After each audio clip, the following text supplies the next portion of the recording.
On Staten Island is defying the odds after severely fracturing two vertebrae during the Staten Island polar bear plunge this past December. Michael Wright became paralyzed from the neck down. He thought he would never walk again. Now, just 4 months later, after multiple surgeries and physical therapy, he's walking, and right now he is reuniting with the doctors who help him recover at Staten Island University Hospital. We are there live. Let's listen in. From that point on, I was called, and multiple tests were done, including CAT scans of the cervical spine, which suggested a really severe injury to the spinal cord, actually, from the fractures of C6 and C7, which is the 6th and 7th vertebrae of our cervical spine. The vertebrae were crushed so badly that some of the bone fragment had gone into the spinal canal, and that's where the spinal cord resides. And so clearly, the spinal cord was injured. And Michael, at the time, was not moving either lower extremities. He also was weak with his arms and hands, but at least there's some movement in the arms and hands. I recall it was a very emotional day, because for a young person like Michael to lose functions like that, we didn't know what the future held for him at the time, and I couldn't look him straight in his eyes and told him that he could walk again, and his parents asked the same questions, of course, and I had a difficult time facing them at the time, I have to admit. But all I know is that we had to do something, and the surgery was done within 2 hours after he showed up at the emergency room. And I have to thank everyone involved in the hospital, from the emergency room staff to trauma surgeons in our hospital, our physician's assistants, and the nursing staff, the anesthesiologists. Everyone got together within a short period of time, and the surgery was done without much problems at all. But it was still unpredictable what the outcome was for Michael at the time. So the surgery basically involved removing the fractured cervical vertebrae, 2 of them, and then in its place we put in a so to speak, a spacer, and with his own crushed bones placed into the spacer, and the spacer and with the crushed bone inside would eventually grow new bone to, so to speak, fuse with the rest of the cervical spine. And screws and plates were also placed on the cervical spine. So Michael has a titanium spacer and screws and plates in his cervical spine now. It's a very neat procedure to reconstruct the spine, so to speak. And so the rest of it was up to him after the surgery was performed to stabilize the spine. And he started to move a little bit, I think one toe at the recovery room. And I remember we were jumping up and down and said, wow, he was moving one toe. And then, but that stayed like that for a number of days, and we still didn't know. But by the time he left our hospital, he's moving a bit more, and then we send you on your way to further rehab, and you have done well since. Obviously, we were all very happy for him and his family, and he's graduating this year from high school, so it's a good outcome. Yeah. Doctor, how long was the surgery? The surgery was about 4+ hours, roughly. And how complicated was it? And typically people who have that kind of injury, what is their outcome? The surgery itself was relatively complicated because of the bony fragments right next to the spinal cord, and to dissect it off the spinal cord, we have to pay a lot of attention to not injure the spinal cord, which is already being crushed. So that part of the surgery was where our main focus was on. The placement of all the what we call hardware, which means the screws and the plates, is not that difficult, but the part about dissecting the crushed vertebrae away from the spinal cord, that's the more delicate part of the surgery. Can you show us where on the spine?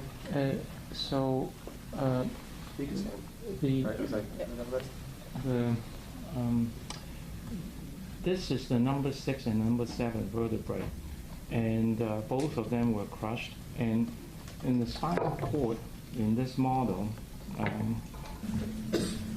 is behind the vertebrae.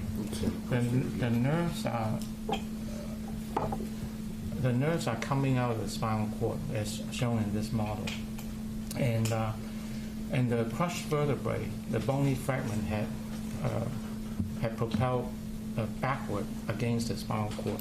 So the surgery involved making an incision at the front of the neck. This is the back of the skull. This is the back of the spine. This is the front of the spine. So in order to get to the front of the spine, we make an incision from the front.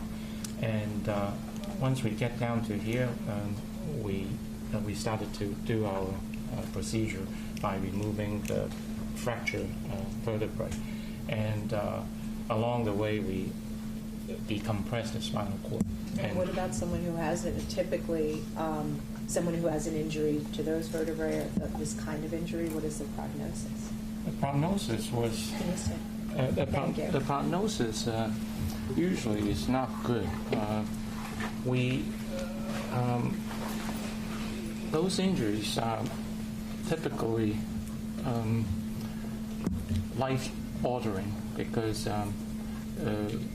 most of these patients become quadriplegic, and which Michael was when he presented to our emergency room.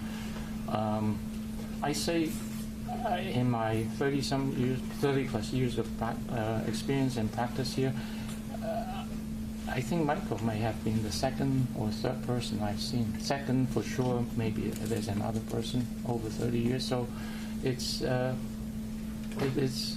somewhat of a miracle. How many of these cases have you seen over the hundreds, dozens? Probably hundreds. Hundreds, yeah. and only two maybe that have come out the way Michael yes, has. Yes. You said time was of the essence here. Can you talk a little about that in terms of from when he was injured to when he got here to 2 hours and he was into surgery? Why was that so important? I think to decompress the spinal cord so as to give the spinal cord a chance to recover within hopefully 4 hours of time. There's no fixed and fast rules on what the timing of decompression of the spinal cord is. There's all different thinkings about that. But generally speaking, for a young person who has so much ahead of them, and the recovery for a young person probably is a little bit better than an older person. So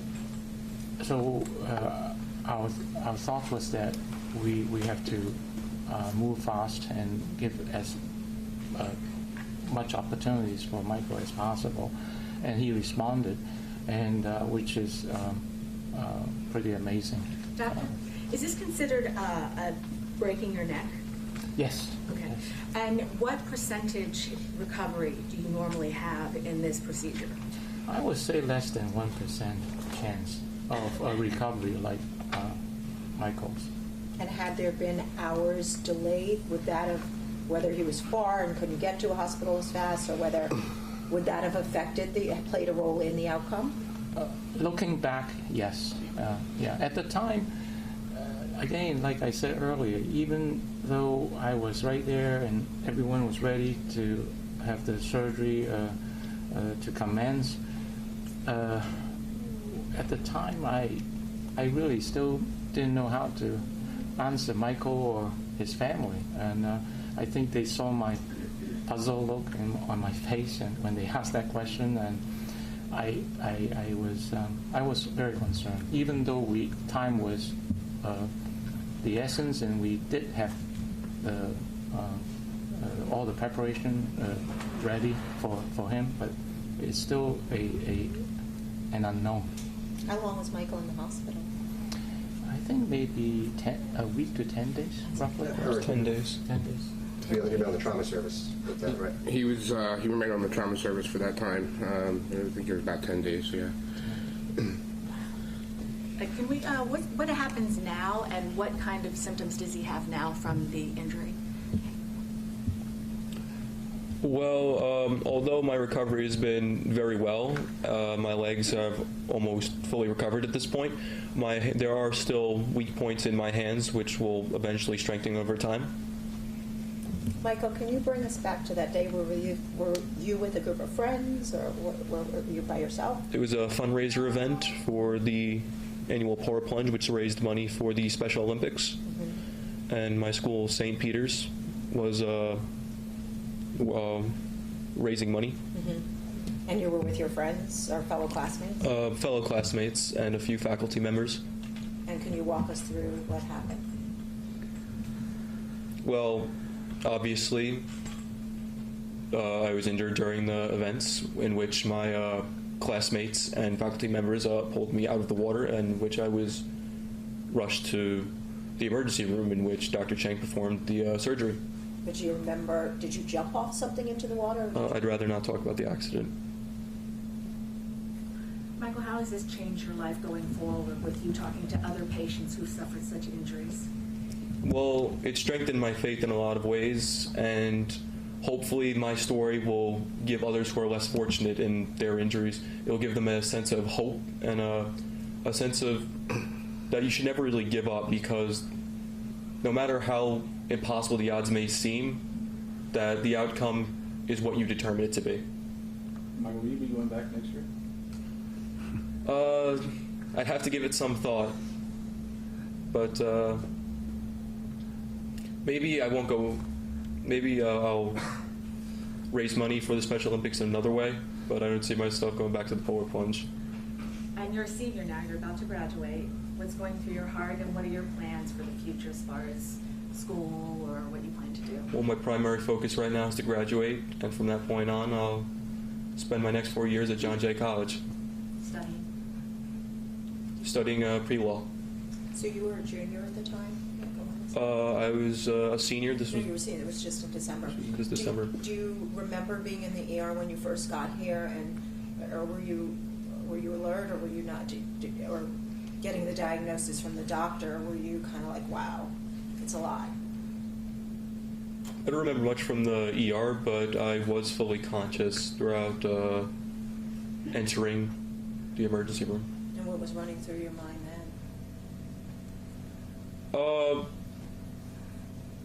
There was 100 things running through my mind, but I just wanted everyone around me to know that everything was going to be all right, and no matter what, I was going to be okay, and my main focus was graduating. And what do you think your determination, as the doctor said, this is very rare, you've come this far compared to other patients, what do you attribute that to? I attribute that to Dr. Cheng's surgery. I attribute that to the support and all the hope that I was given throughout everyone who was around me and supported me. The faculty at the hospital was very supportive and very caring. So I believe all those raised my spirits and never gave me any sense of doubt. Were you determined to fight this and get out of this hospital and walk again? There was never a time where I didn't. Eric, can you talk about Michael's attitude and how that helps in his recovery and what happened? You know, I think Michael was just very unsure, just like everybody else was. And, you know, the biggest part, or one of the worst parts of being a trauma patient is just sometimes not having the answers to things. You know, if you come in with a heart attack, depending on what type of disease you have a sort of predicted outcome of what you could expect.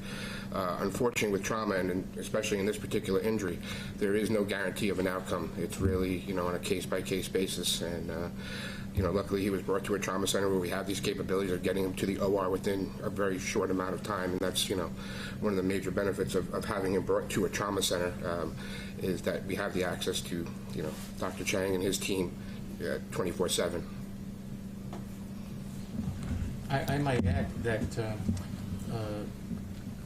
I happened to be the person on call that day, and but we have a team of excellent neurosurgeons, and if it would have been another neurosurgeon on call, I'm sure Michael would have been taken care of very, very nicely too. And not to mention that Eric just alluded to the fact that this is a trauma, what we call level 1 trauma center, which allow us to move things, people quickly, and this is one kind of injuries that we take care of quite often, but there are many other type of injuries to other parts of the bodies that this hospital happened to be very capable of managing. And I remember before there's such a thing called trauma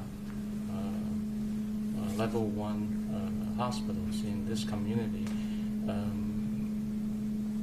we worry a little bit about getting into car accidents and whatnot. But since not that we were not doing this type of surgery then, but it has become a lot more coordinated nowadays, being a certified trauma 1 level. I think Eric would agree with that too.